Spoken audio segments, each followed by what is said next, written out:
Hi, everybody. Thanks for joining us for another edition of Hold My Drink, where we navigate the news and politics with a chaser of civility. I'm your host, Jen, inviting you to grab your favorite beverage, sit back, and imagine with us how to create a new American identity together. Welcome to this week's Hold My Drink and Counterweight podcast with my co-host, David Bernstein.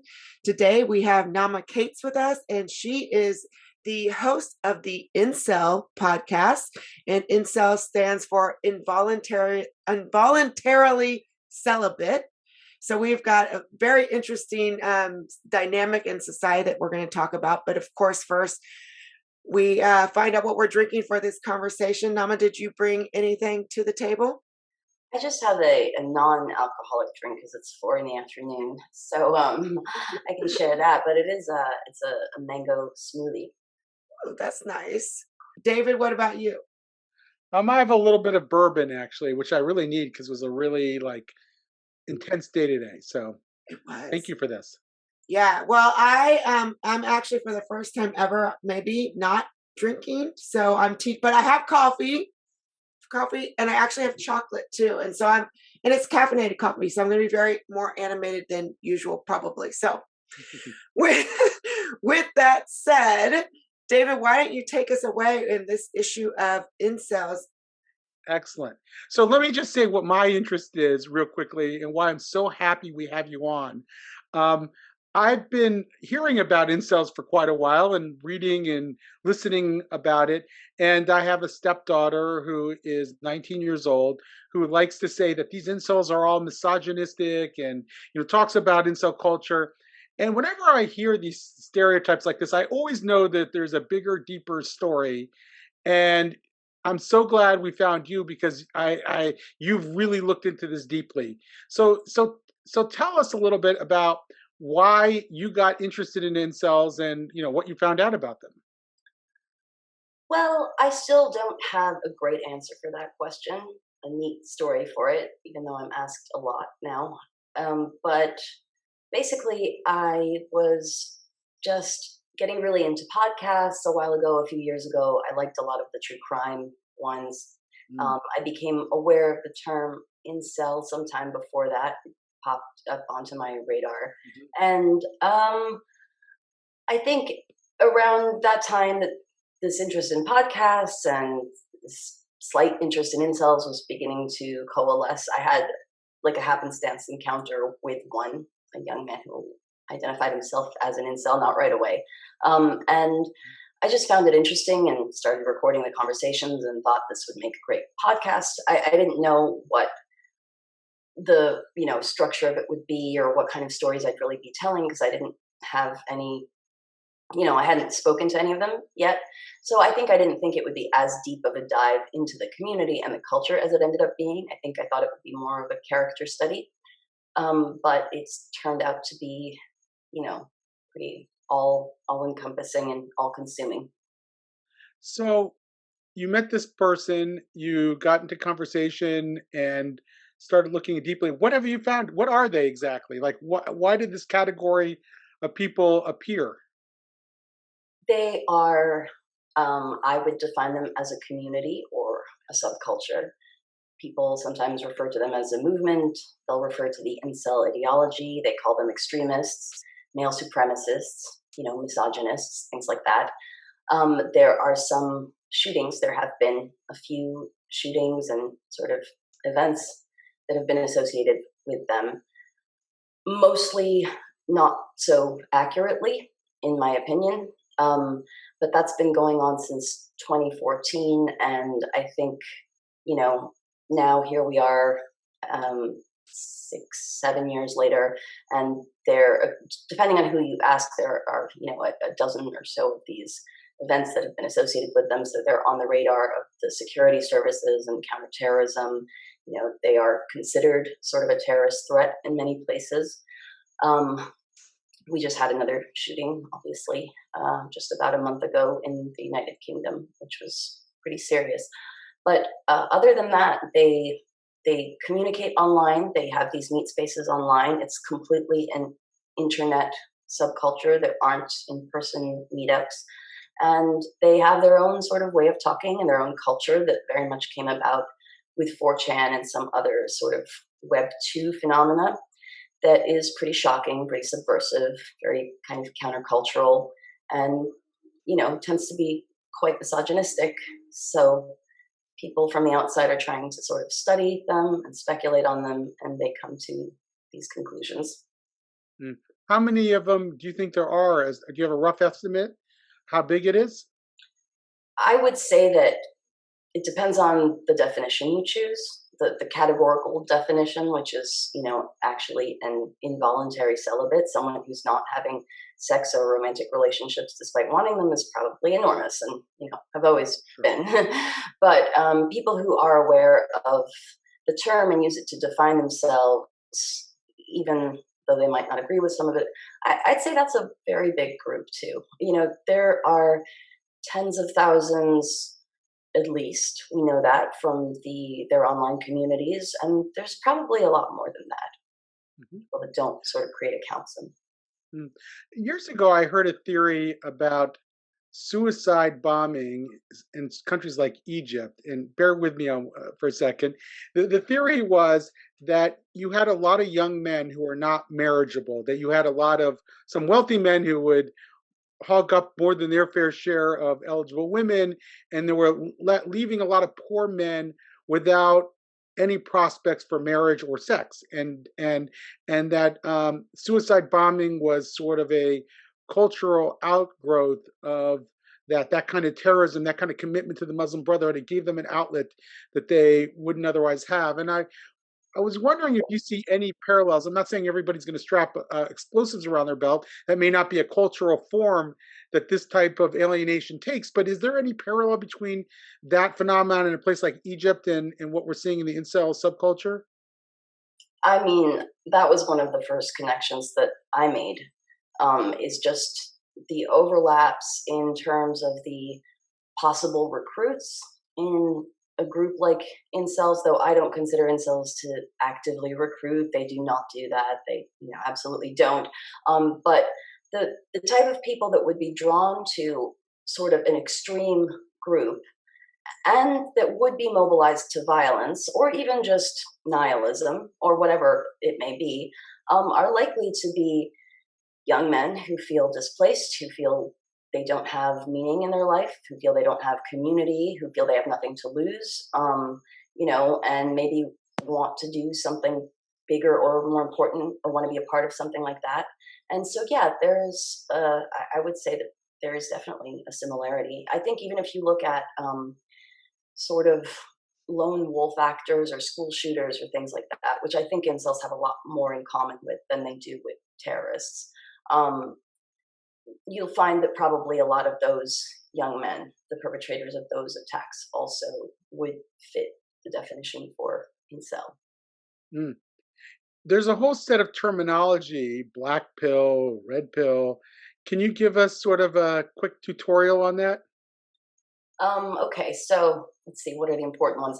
I would say that black pill is an important one. That's kind of the name for their ideology. And that comes from initially the red pill, as we see in other communities. It started being used maybe 10 years ago or so. Being red pilled about something means kind of seeing the truth as it really is. This comes from The Matrix, the film, and the main character Neo either takes Mm-hmm. the blue pill, remains in blissful ignorance as a brain in the jar in the simulation or whatever it is in that movie, or gets to learn the truths about the world as it is, which are usually more harsh but maybe more liberating.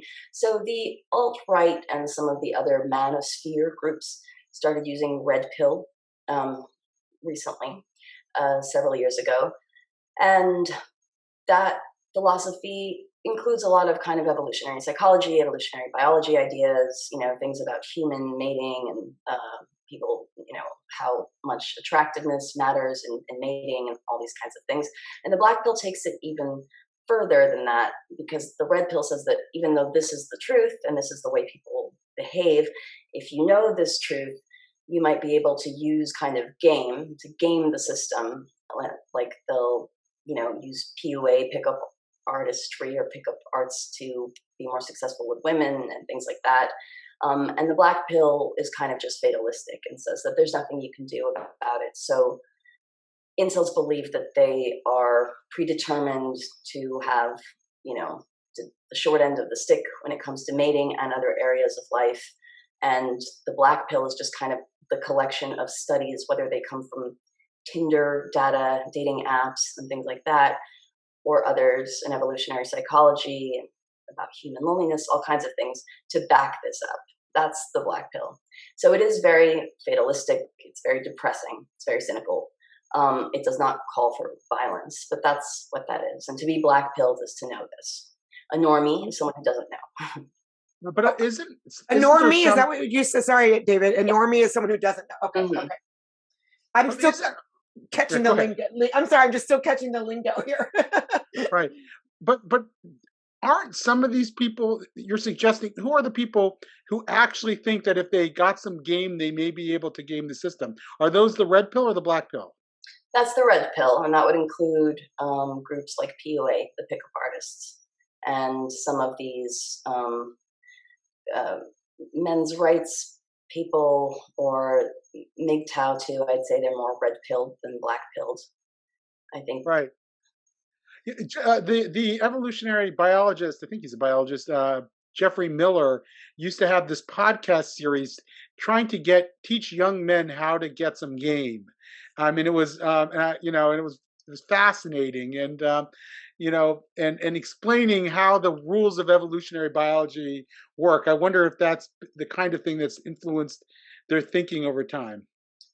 It's influenced the predecessors to incels, which would be the PUA, the pickup artists, and some others in the manosphere. But incels reject the idea that that works, even though it does. But in the late 2000s, there was this book by Neil Strauss, The Game, that was popular but also kind of controversial. People thought it was misogynistic because he gave sort of strategies for how to have more game, and pick up women, and they involve things like negging, subtle put downs, and just kind of games that one could play in the courtship process that I think, women had kind of an equivalent to that, which was called the rules, which I think is from maybe the 80s or the 70s, I don't know. But these things work for whatever reason they do, to a degree. And so incels kind of came about as a result, or almost a rejection of this, because some of them maybe tried it.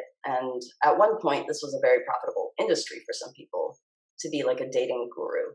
And they would, have these getaways and would pay arguably a lot of money, I don't know, and try to sort of coach them. And it didn't work out for some people, so they reject the whole premise. I've got to go back because, again, just for our listeners, if they're like me, this is a new idea for them. So because I did my research, I know what mgtow means, but if you can tell our listeners about mgtow, and then you also mentioned negging, can you clarify or at least give us definitions for both of those? Sure. Well, so negging is, I don't know if people really use it as much anymore. I remember it being kind of a popular term at one point, which is just like a subtle put down, basically, or denying someone, like a subtle denial, maybe to make somebody question themselves or feel like they have to try harder. I guess this is done in other spheres as well, but I think the area of, dating is the one that I'm kind of thinking of. So if a woman tries to give a man a compliment or something, and they're obviously interested in each other, then he'll accept the compliment, return it most times, but maybe a couple of the times he'll sort of reject it or deny it or say something to make her question herself. And this is part of the chase, as the philosophy goes. MGTOW stands for Men Going Their Own Way. And this is a group of male supremacists, another sort of group in the manosphere that are usually, it's a pretty different population to incels, but the way I interpret it is that they no longer will give their heart to a woman. So some of them say they're not going to marry them. Some of them say they're not going to be in a serious relationship. But the way I read it, the bottom line is they're not going to give their heart away. Most of these are men they're older. A lot of them are divorced. A lot of them have kids and have had, pretty bad experiences with their divorce or with their custody. I see them as a lot of cases of kind of heartbreak, and so they don't want to go down that road again. Is that the same phenomena? Let's just add one quick nuance there. Is that the same? I think of an incel as like a 26-year. This is a stereotype. A 26-year-old dude who, is maybe struggled a little bit in his career. Maybe not the best looking person in the world. Hasn't done well with women. Very alienated because it feels like women have not, are going toward the cool jock guy or the rich guy or whatever. That's in my mind the stereotype that you're talking about. And I'm imagining that person on the other end of like, Discord server or whatever, or Fortran. But and then you're bringing in this other person that seems to me very different, but maybe they're part of the same community or subculture. And it's this like, 40-year-old divorced guy who's, mad at women because he got the raw end of the deal in his custody battle or something. Yeah, no, I wouldn't count them as part of the same community. They don't really intermingle, and they're pretty, mgtow especially don't like to be conflated with incels. But they all belong under this umbrella term of the manosphere, the sphere of men, these anti-feminist or misogynistic groups. And I would say there's a very big difference between those populations, and you kind of described it. I'd say incels skew even a little bit younger than 26 on average, probably, and there's sort of a typology, a personality type that I would associate with them that involves all kinds of things. But they don't have any, even though it's not required to be a virgin to be incel, but most of them are, and they don't really have any life experience or experience with women. And so they are reading a lot of the same content that mgtow will talk about. And it's this kind of angry rhetoric about how women will do you wrong and how they're all selfish and greedy and, treacherous. But these men are basing that on their anecdotal experiences, and incels are taking from that and kind of, parroting this talk, even though they've never had these experiences. I mean, I have so many questions for you. I want to go back to like the violence part of it. So a friend of mine had a funny quip that always sticks in my mind. He would say that not everyone who rides the bus is homeless, but if you're homeless, you ride the bus. And so what I want to go back to the violence, would you say not everyone who commits, the kind of the stereotypical white male violence is an incel, but if you're an incel, well, no, I said that wrong. I know what I'm saying. The set theory, the basic set theory. Right. That not all incels are violent, but everyone who commits maybe these particular type of atrocities is an incel. And right. Yeah, that's not, I wouldn't say that's true, because obviously we have domestic violence. We have all kinds of outliers to this. Not everyone who commits a mass shooting is an incel, but I would say that that's more so true than the other way around. That there are many people that fit that profile that are also incels. And that's why when we look at these shootings and people create these sort of, correlations and make causations out of them that aren't really deserved, I would say that, it is likely that you would find some, correlation, whether it means anything or not. But the vast overwhelming majority of incels are not only nonviolent, they don't even support violence. A lot of them aren't hateful. So yeah, but you have the idea. Do you think that this, is this a relatively, I know the organization around it seems to be relatively new, but do you feel like this is a new organization in the sense that like social media, is there a root cause of why this is happening? I'm sure there are people who've been involuntarily celibate like throughout history, right? But this seems to be somewhat new in the fact that it's relatively organized. I know it's loosely organized, but they consider themselves a part of a group, a part of an ideology. And I'm just wondering, particularly because you said so many are young, and I'll just, I'm a mother of a young son who's not an incel, but I know that, you know, being around boys his age, I know that a lot of kids, unlike when I compare when I was growing up, they aren't dating, they aren't even looking for it, and I think I interpret that is because there's just so much else going on. I mean, they're probably having conversations with women or girls via social media, but like that actual interface is like, it's almost scary. I feel like the social, you know, that world has almost created an incel movement. Would you agree? Yeah, I would. I mean, I wouldn't call it a movement again, and I wouldn't say it's organized in any sense, except there is a term, right? And so there is an identification which there wasn't before, and these men are talking to each other. So in that sense, yeah, the organization is new, and I do think it's very much the result of social media in some way. You know, whether it's a sort of second, third, fourth order effect of it, I think it's related. I think that there's, you know, the lack of interfacing, the lack of IRL friendships is huge. The pressure from social media to present as something, you know, as attractive, as popular, as successful with women, whatever it is, everybody's sort of representing themselves in this curated way that's not real. So I think that creates an additional pressure to be that way. And it makes people who aren't that way feel like they're even further behind and, you know, kind of more alone in that and more shame around that. And so this club, this community is a response to a need that obviously some people are, maybe many people are feeling, to kind of explain why they're falling behind or to talk about their struggles when they feel they can't do that with their families, with their friends that they have IRL, if they have them, you know.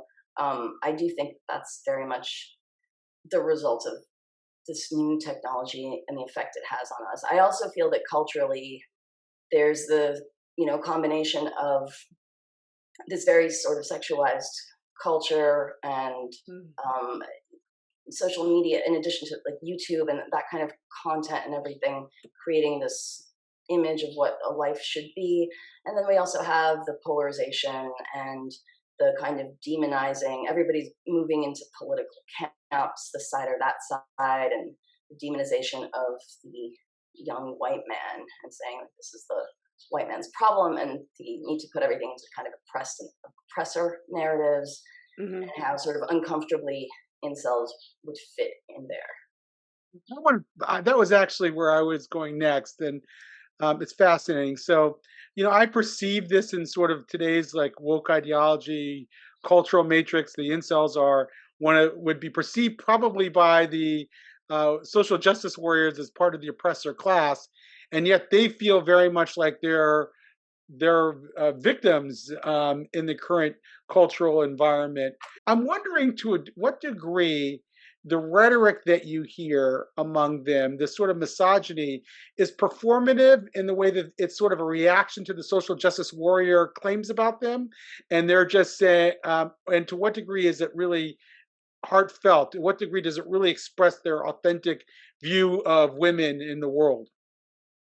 That's a good question. You know, that's very much depends on the individual. But I would say that their rhetoric, especially the things that one might come across on the forums or, you know, under their kind of avatars, their online personas, which usually have very strange names and things like that, like 90% of that is performative. The younger they are, the less they would really have any cause to strongly believe any of this.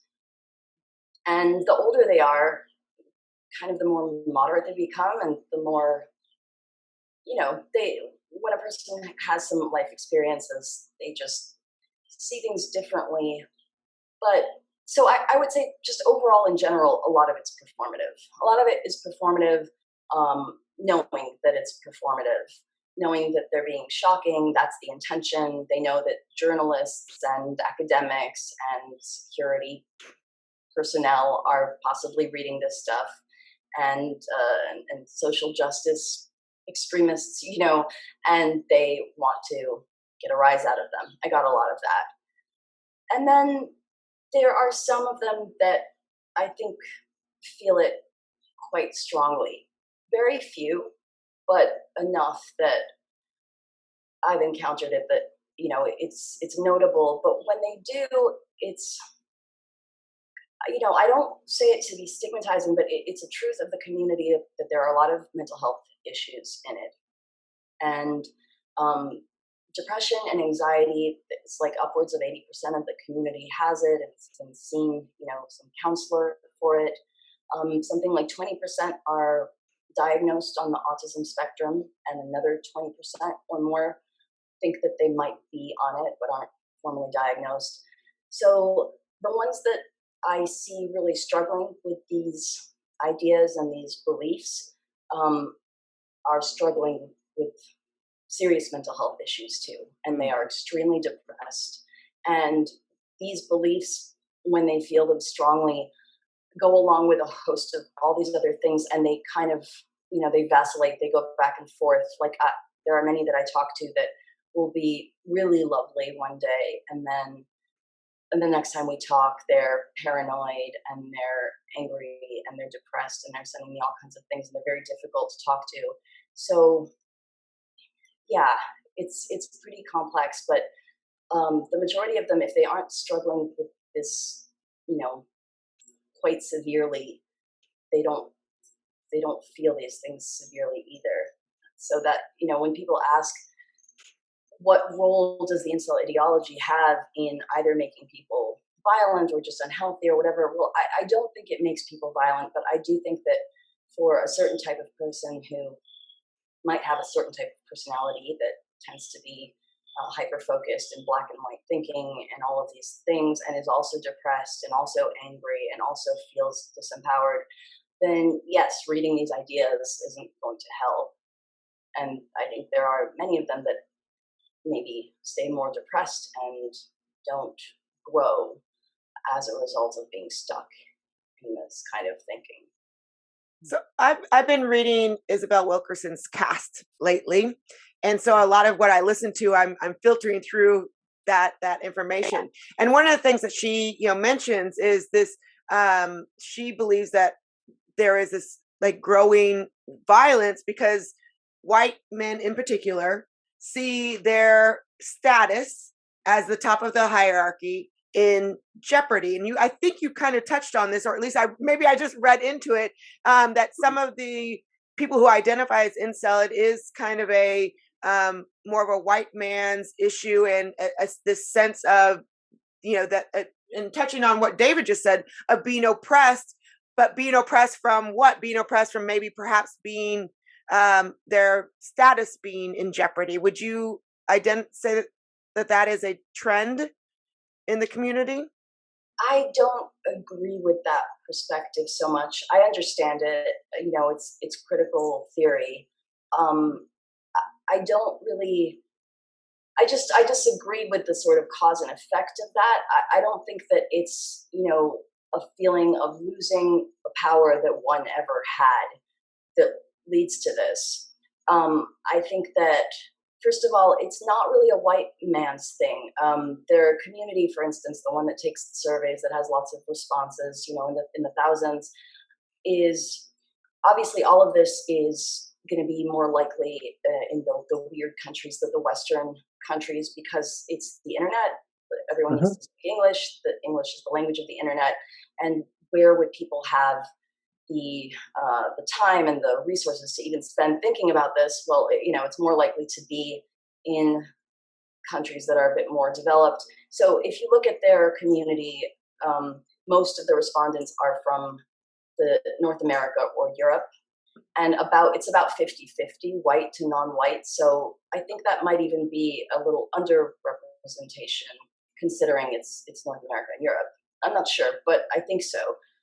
So I don't really think it's like a white man's issue, but I think that there is a sense, because of some of that theory and some of that talk going around, there's a bit of, a feeling of just being marginalized for that on top of it, because it's kind of not in fashion to be, a white cis straight male now. But I think even more than that, it's that they romanticize or idealize this image of the past because they think that women having agency leads them to be more selective than they were before, to want, ever more wealthy, more successful, more attractive men as a result of sexual liberation and everything else. So some of them kind of grab these ideas from other communities, the alt-right being one of them, and even, some Islamist communities that are all kind of very anti-feminist and anti-progressive and have these ideas that during a time when people were more traditional, men would have it better because women would have to be with them for their own financial security and stay with them because they were more shamed not to. So there's that. And I don't think it's quite the same as feeling that that this power that they once had is now being gone, and these men have never felt that, I don't think. And I think we can fairly say that some men, even though most of the men maybe have had a lot more power throughout history, some men clearly don't, especially now. So these are those men. Wait, I'm trying to get the right. Hang on, I just heard my daughter. I have to go Sure. grab her. Go grab her. Go ahead. Okay. Set her down. We're just gonna. Oh. Like a lot of weirdos watch my stuff. So. Yeah, for sure. Here. Oh, it's so cute. Do you, is part of your doing this trying to help people understand that the victimizer victim lens doesn't do justice to the world as it really is? I mean, I'm just, struck by that. Like, this is complicated. Like, these are people who are being categorized in a certain sort of privilege hierarchy, and yet they themselves feel completely different than they're being categorized. Do you have a larger agenda yourself when you think about them and where they fall on that privilege hierarchy, or is this just simply wanting to understand a certain community from sort of a sociological interest? It's the latter. I would say that working with the community, doing the show, some of the responses that I've gotten to doing the show has maybe made me think more about the larger agenda, or the way that this narrative, this epistemic standpoint, epistemology, actually, what effect it actually has on people and on society. But that's just been, one of many things that have kind of come about around the same time, partly just because of the time we live in and doing this show. I certainly didn't come into it with many thoughts about that. Now that I've been doing it for a while, that's a topic that's come up. And because of some of the pushback I've gotten, I think very unfairly, from people that I would have believed would have been allies, as it were, or just would have understood what I was saying and been a bit more empathetic and more not at all. That's maybe. Go ahead. Right. Describe some of that. I mean, who, if you want, you don't have to name names, but at least the type of people who have been pushing back, and what have they said? Well, after the trailer was released for the show, and before the first episode came out, the network, my network, which is Crawl Space, got a bunch of, Twitter stuff, messages and tweets saying that they shouldn't release it because I was going to be platforming misogynist. I've been called, an incel apologist, an anti-feminist, all these names. I get really nasty reviews to the podcast some of the time. There was an article recently in some outlet, pretty far left outlets, about the way that media and academia are helping to soften the image of incels wrongly, and a lot of it was about my show. There was a podcast episode, an entire episode done about one of my episodes, where I was talking to someone who, was very honest and actually one of the more sympathetic people I've had on, that talked about, some fantasies he had that weren't violent or anything. And I was just speaking about it with him honestly. And at one point he was saying that he was considering visiting a sex worker to have the, sexual experience. And I said he should. And they made this whole episode about how I was telling this violent, sadistic man to go visit sex workers. Like it was, so yeah, it's been just, I think, cheap shots and people who don't listen to what I'm doing, but who see it from that lens. And there is a lot of crossover with those and with people that are, that would call themselves Antifa. I've just seen that. Mm.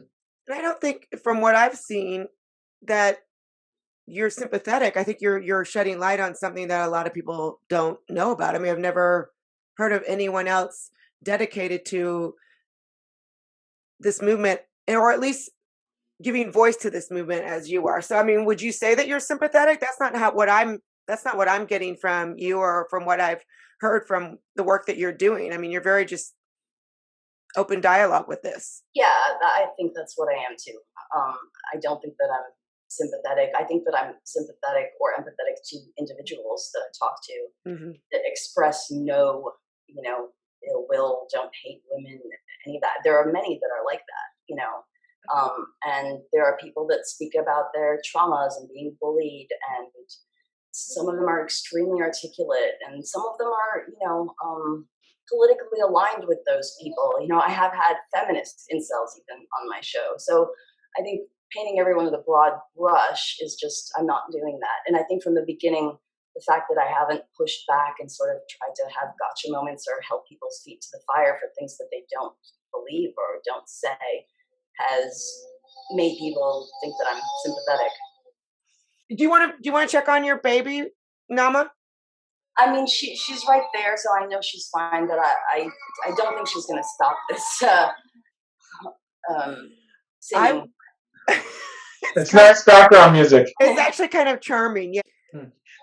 The documentary maker Dia Khan put herself with the neo-Nazi groups, embedded herself with neo-Nazi groups, and she was there in the run-up to Charlottesville, and got to know a lot of these men in this movement.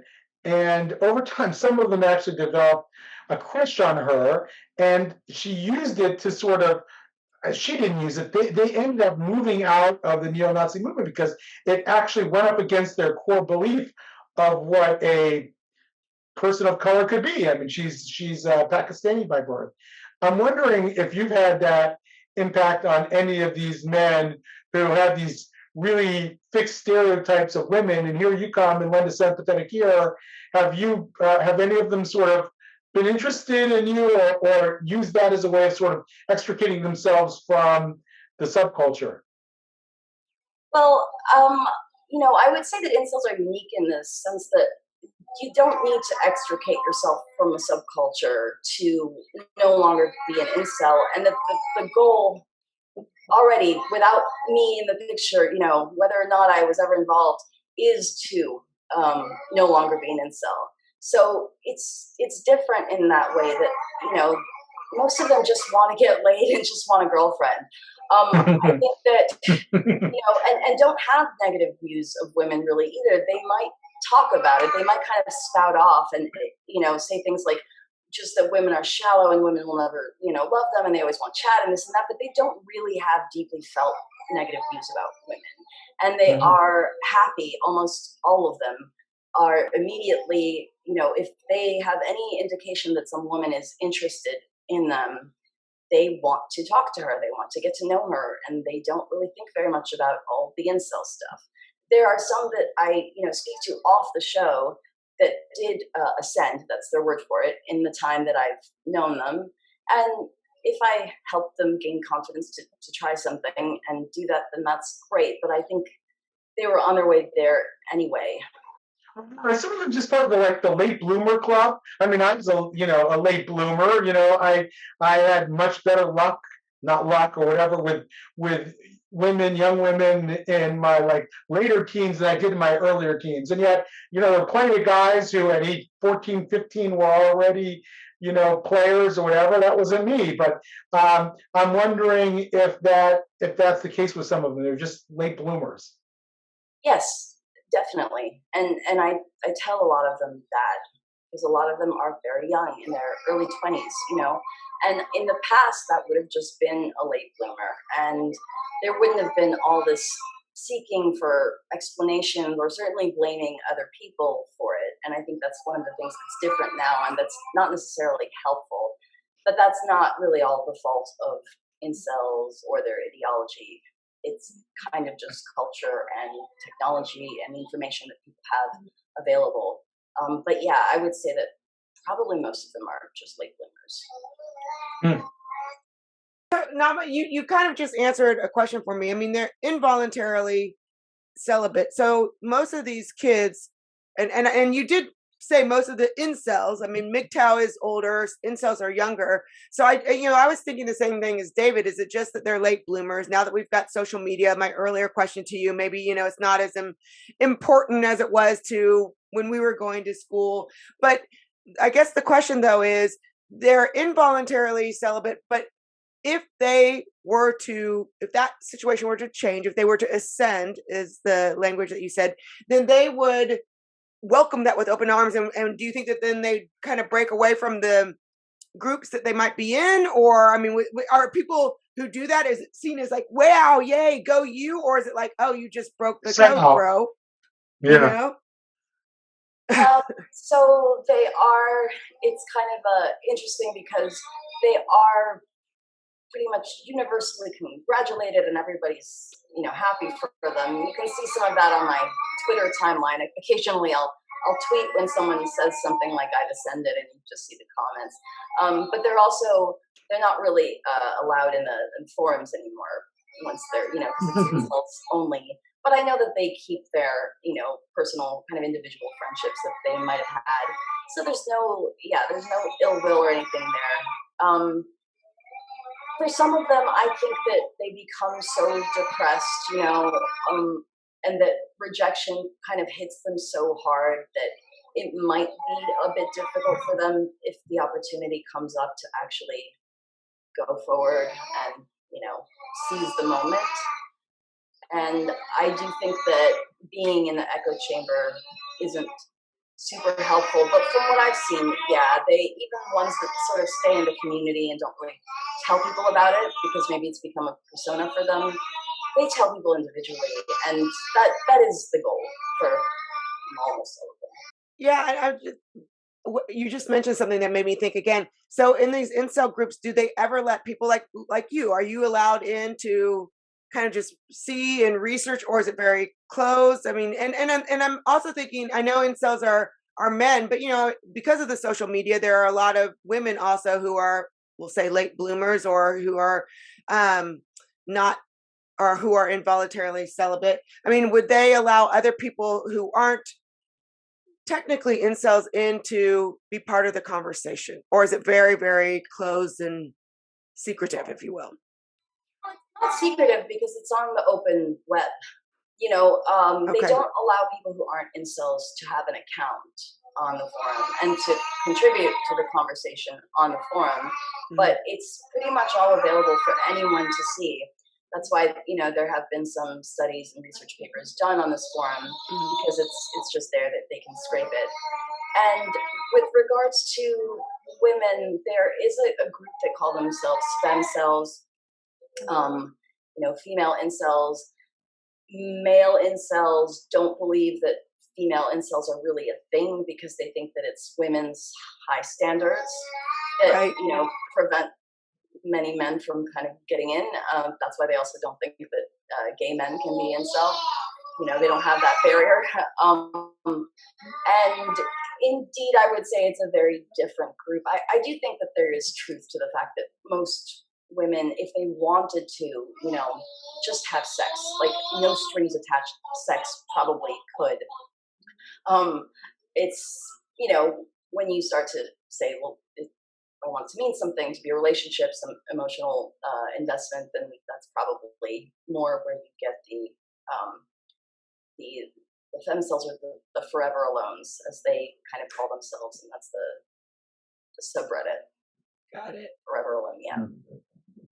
Well, I'm almost done with my drink, and I know you have got your baby, Naama. Thank you so much. David, do you have any final? I'm doing fascinating, and I'm so glad that you took this on and can give us a thoughtful perspective on what's happening. Really appreciate that. Yeah, and I just want to end with saying, I really appreciate you going forward and having this conversation in good faith. I know that you've been attacked for it, but I think that shows moral courage. And like David said, I mean, hopefully through these conversations, some of what may have seeped into this movement in the extremist sense actually is mitigated as a result of people feeling like they've been heard. So we appreciate you. Thank you. I mean, I think that when people don't feel heard is when they might resort to violence. Mm-hmm. That's kind of historically been true. So I think that it is important for anyone to know that they will be respectfully heard, and also just that one member of the out group, being a woman, is not trying to set them up or, entrap them or something. I think is, if nothing else, that might be helpful. But well, thank you, Naama. Have a great afternoon. Thank you for listening to this episode of Hold My Drink. Like or subscribe to the show and check out the show notes for links to source material and to our website, where you can find what each of us is reading every week, different news with different views. If you have a topic that you would like us to explore, drop us a line. And join us next week as we say, hold my drink, and the conversation gets real.